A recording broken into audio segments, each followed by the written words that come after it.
Okay, good morning and thank you very much for joining us. I am Yori Fulani. We're continuing in our series. It's going to be that way this week, naturally. The elections at the weekend, the off-cycle elections for, I beg your pardon, Imo.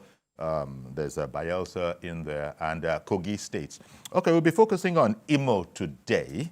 And just to bring us up to speed, our guest later on that will be joining us very, very shortly is Einaya Onwegbu, Special Advisor to the Imo State Governor on political matters. But just before then, a recent report on the INEC efforts and ideas and intentions to produce a credible election in Imo State that went out, as I said, just recently. Let's have that for background. It's 1 week to November 11 off-season governorship election in Imo, Bayelsa and Kogi states. The Independent National Electoral Commission is working hard to leave no stone unturned. The chairman of INEC is in Owerri to meet heads of security agencies to ensure adequate security arrangements, especially in violent-prone areas. We have the continuing behavior of some of the political actors, which impedes the conduct of free and fair elections.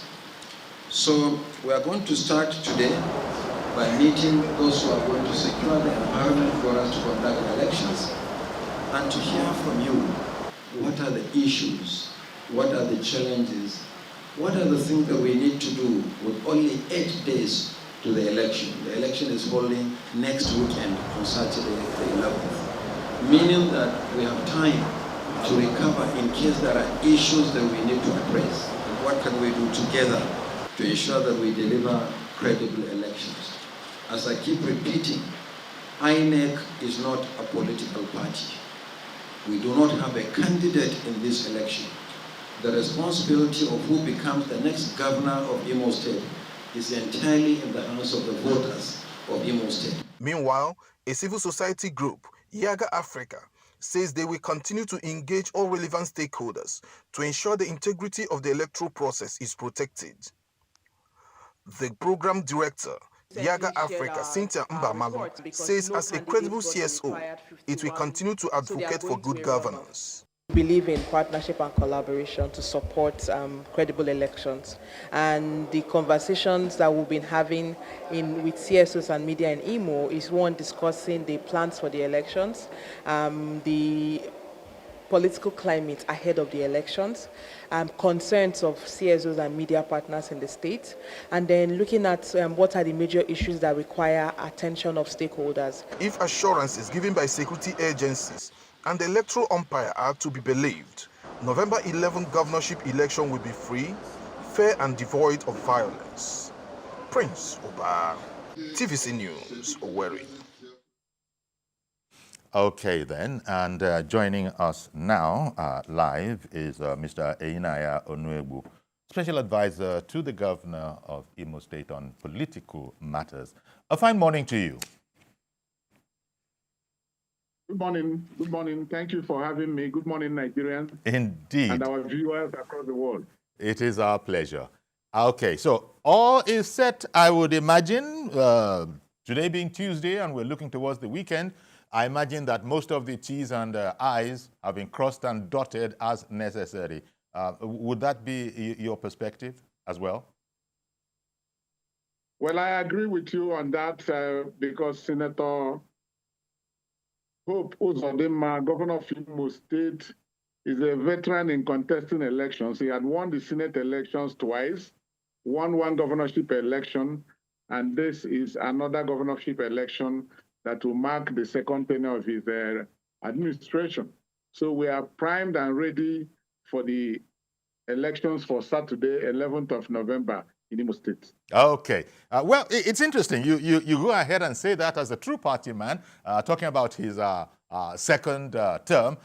There will, of course, the other contestants on the field will be discounting that and will be looking towards their first term. So I suppose everybody's in order. It's not as if they're going to be handing anything to him on a platter of gold. The governor is going to be aided, no doubt, by what his record is, and indeed, most importantly, what the citizenry of Imo State see as his record? Do you think he has enough? That is true. That is true. That is true. There are other contestants, but we are on ground, and we have been around for getting to the 4th year now, conclusion of the first tenure. The performance level of the governor is actually better than most 8-year tenured governors in the past.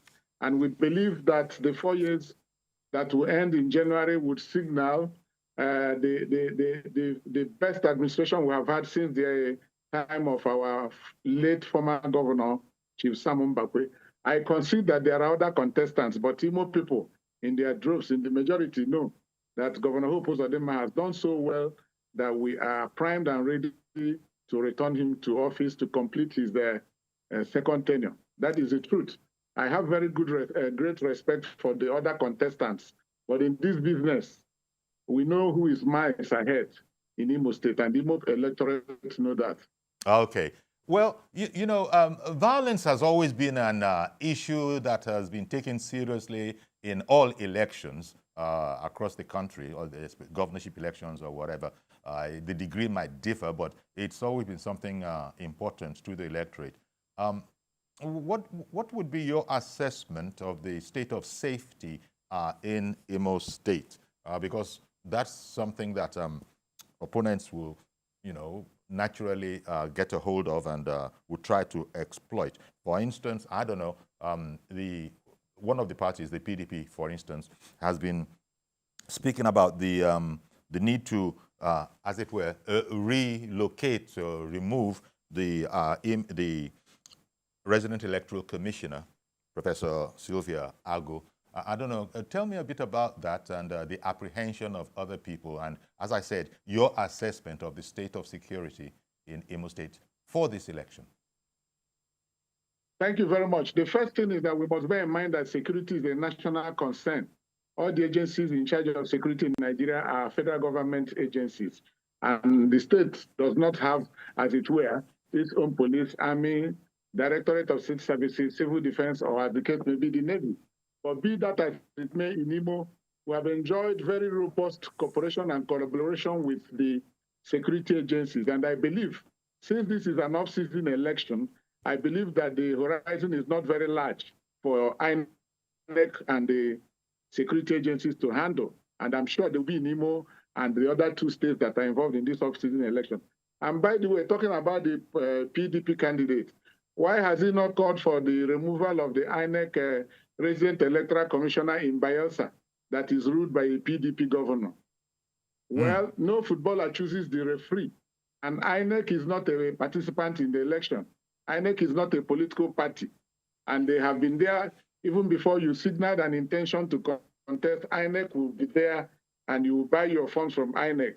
So to ask that INEC should change their personnel is a bit out of order.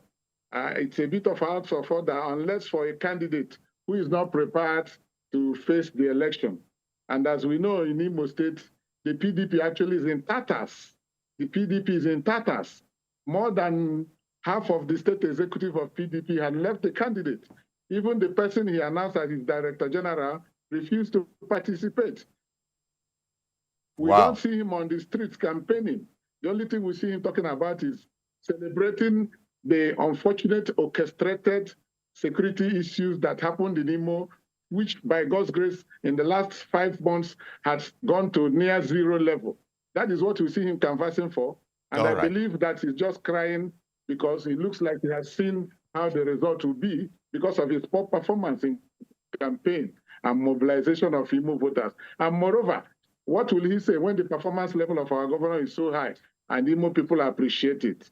He has seen the handwriting on the wall, many, many tekel of fashion, and he wants to make noise where there is no need for noise. He didn't bring the INEC personnel here. He's not the one to say who should work here. And His Excellency, the governor of Imo State, has no role in the posting or any other state in Nigeria. Okay. We accept what we see on ground. Okay, it's good that we actually have touched on this in passing, talking about other contestants in the race, even as you say that, quite frankly, your man, Senator Hope Uzodinma, CON, is the man to beat. But Tell me about your record, your labor record. And I say this against the news item that, the gentleman, Senator Samuel Anyanwu of the PDP, has said that he will be reinstating all those people that have lost their jobs, as about 10,000 people. Is that, how do you see that? Is that an important issue, or do you think that's a cheap shot? How would you describe that? It's a very cheap shot, because even the labor union in Imo has not published any list of any worker that has been laid off. What happened in Imo was that His Excellency, upon assuming office, took decision to create a database for Imo workers. Imo workers were asked to go to the data center and provide their information for necessary data capturing. And in course of that verification, those who entered the system wrongly, those who had retired and forged their years of service, those who were employed when there was no waiver because there was been an embargo on employment in Imo, those persons naturally would not come for verification because they would be afraid to be in a situation where they will have to be charged to court or to refund what they had taken illegally from the state. So if the PDP candidate has any data or any number, he should get the Nigerian Labour Congress Imo State chapter to issue such a publication. But I would like you to know that since Governor Hope Uzodinma came, that there has not been an Imo-originated industrial action on account of either laying off of workers, non-payment of wages, or non-payment of any welfare package. In fact, in Imo, since he came, the workers every year earn 13th month salary. Workers are paid as and when due. The Secretariat has been given a first lift. We have finally paid our counterpart for the National Health Insurance Policy. The permanent secretaries have official vehicles. The workers have vehicles that take them to and from work. As of today, the pensioners are no longer dying on account of non-payment of pension. They receive that as and when due. That is why the pensioners even gave the governor an award as the most pensioner-friendly governor Imo had ever had. That is why till today, no Imo worker had come out anywhere to protest. And we challenge even the national leadership of the Labour Congress to publish a list of the so-called Imo workers that had been laid off. There is nothing like that, because facts don't lie. You cannot cry more than the bereaved. The workers in Imo who are concerned have not come out to cry in line with what the PDP candidate is falsely claiming, just like he falsely claimed about the security situation. Okay. If he had been in Imo, he was a senator. He was national secretary of his party. How come before he started contesting, he never issued any statement saying what he's now saying as a stakeholder? So these are all political campaign gimmicks. And Imo people are wiser and will know what to do on Saturday by voting for Senator Hope Uzodinma's party, All Progressives Congress, to shame the devil. Since you are on ground, maybe you could help us with an assessment of the state of safety. I mean, this is not a tourism season, anything like that. But I mean, there's an election coming up. People might want to come and go in and out of Imo State. But those that are apprehensive about the state of security, for instance, the clip that we played, the INEC chairman was saying, as you have said, that INEC is not a political party in all of this. And so people should not speak about INEC in certain kind of ways.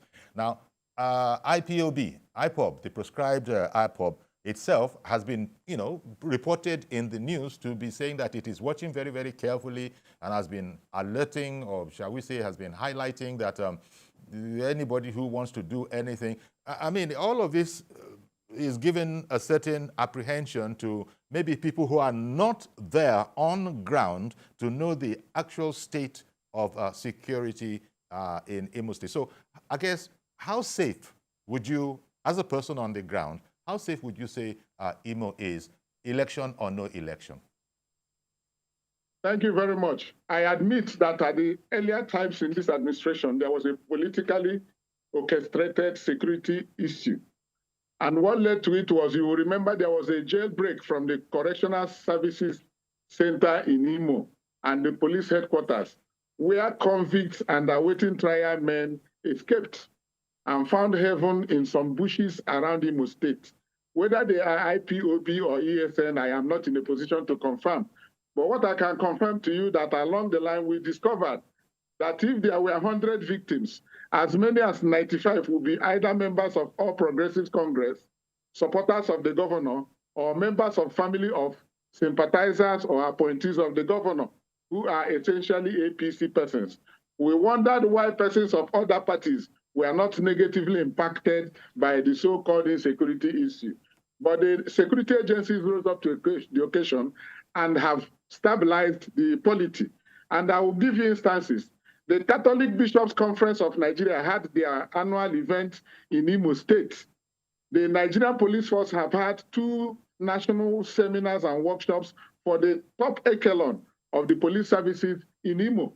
The Nigerian Army, Chief of Defense Staff, and all the top leaders of the Nigerian security agencies had been in Imo on more than 2 occasions for their conferences. The National Association of Nigerian Students have been here. And in Imo, you have your correspondents as well as those of other national television and radio stations operating in Imo. Any one of them can tell you how the security situation is. And what is more, all these candidates who are contesting election, as it were, all the gubernatorial candidates, there are 18 of them, in addition to the APC candidate. They have been all around Imo campaigning in the 305 political wards of Imo State. They have been campaigning in the 27 local governments of Imo State, and we have not had any incident of insecurity or anything on them. That somebody in Finland is making video broadcast via the social media should not be used to judge the situation on ground. And I am sure if there were situations that would warrant any problem, you would have heard from agencies like the police, civil defense, Directorate of State Security Services, or even INEC complaining about these things. For today, we have all the apparatus of government security installed in Imo, ready and primed. And the governor had provided, by the administration, enough support, even before this time, for these security agencies to continue maintaining law and order, peace and security in Imo State. So any visitor in Imo has nothing to fear, unless he's a visitor who lives by the social media. And you remember the social media, any enemy of government or opponent of the administration can stay in his bedroom and write stories against the state. But what you would ask, those stakeholders who are now talking, or those candidates who are now agitated, you ask them before the elections, as Imo stakeholders, did they say anything to condemn what has been going on in Imo?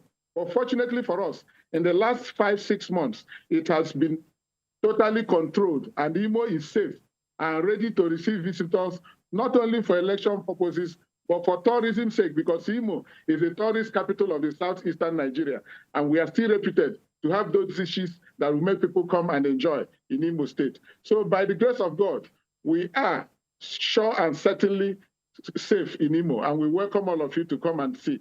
Okay. Thank you. That's very reassuring. That's good to hear.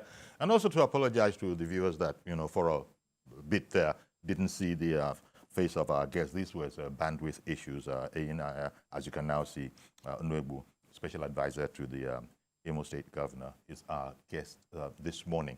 And so actually we've opened the phone so you can now call in, because we do want to hear about what's going on in Imo State. Now, Mr. Nwebu, you were speaking earlier about the great strides that have been made. Now, let's look to some of those in terms of the whole developmental agenda. And as you know, there's an agenda of renewed hope that your governor, His Excellency Hope Uzodimma, CON, is keyed into. In the area, what are those things that you think stand him in very good stead? Because he's the guy in charge. He's been doing the work, and I guess the proof of the eating is of the pudding is in the eating. So, what will stand Governor Uzodimma in very good stead against all those opponents who would like to democratically take his seat? Thank you. Our administration is founded on a 3R mantra. The mantra in interpretative standard is reconstruction, rehabilitation, and recovery.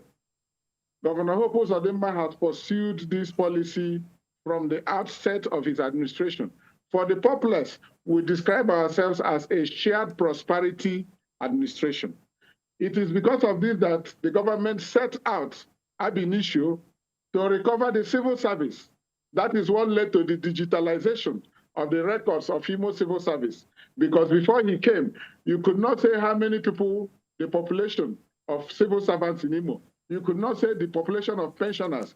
You could not say how many students are in our tertiary institutions or how many teachers, academic and non-academic, are in our tertiary institutions.